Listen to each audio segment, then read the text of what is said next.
అయినా నువ్వు మలయాళీ అని ఎందుకు చెప్పలేదు నాకు? చెప్పాను కదా నాన్న మలయాళీ అని. అండ్ మా రిలేటివ్స్ అందరూ కూడా హైదరాబాద్లోనే ఉన్నారు. అండ్ ఇంకొకటి, నాకు లాంగ్వేజ్ కూడా రాదు. అప్పుడు నేను మలయాళీ అని నేనెలా చెప్తాను? భలే వారండి మీరు. ఏది లేదనుకున్నా బ్లడ్ అండి. మీ బ్లడ్లోనే ఉంది బిజినెస్ అండ్ కరేజ్. ప్రపంచంలో మీరు ఎక్కడికి వెళ్ళినా బతికేయగలరు. ఇక్కడేముంది, స్పేస్లోకి వెళ్ళి డిపార్ట్మెంటల్ స్టోర్ పెట్టుకొని మరీ బతికేయగలరు. పైగా ఓటీటీలో మీ మలయాళీ సినిమాలేగా ఫుల్ డామినేషను. విజయ్, నువ్వేమన్నా అనుకో, నాకొక్క ముక్కు కూడా అర్థం కాదు. విజయ్, అయినా ఈ టాపిక్ ఎందుకు? స్పేస్, ఓటీటీస్ అని కొంచెం సరదాగా మాట్లాడొచ్చు కదా. అండ్ వన్ మోర్ థింగ్, ఈ గెటప్ గురించి అస్సలు ఫీల్ అవ్వకు. ఇంత అందంగా రెడీ అయ్యి ఫీల్ అవ్వద్దంటే ఎలా? వస్తున్నాయి ఫీలింగ్స్ వస్తున్నాయి, వచ్చి వచ్చి చంపేస్తున్నాయి. సరే కానీ ఈరోజు బిజినెస్ ఎలా ఉంది? యావరేజ్.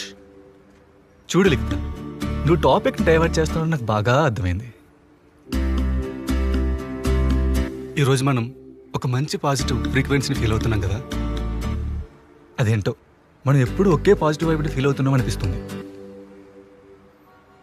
సన్ రైజ్ నుంచి సన్సెట్ దాటి ఇలా మిడ్ నైట్ వరకు టైం స్పెండ్ చేసుకునే దాకా వచ్చామంటే of course business people around the clock 365 days మన కోసం, మన వాళ్ళు మన కోసం పనిచేస్తూ ఉంటారు. అసలు ఏం చెప్పడానికి వచ్చి ఏం చెప్తున్నారా? సరే, ఇదంతా కాదు, స్ట్రైట్గా చెప్తున్నా.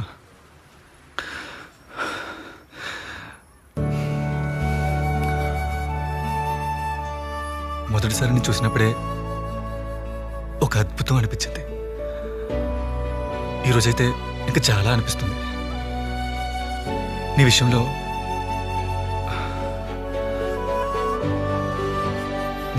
ఇంకా నన్ను నేను మోసం చేసుకోలేను. ఈ క్షణం దాటి అంత ధైర్యం కూడా నాకు లేదు.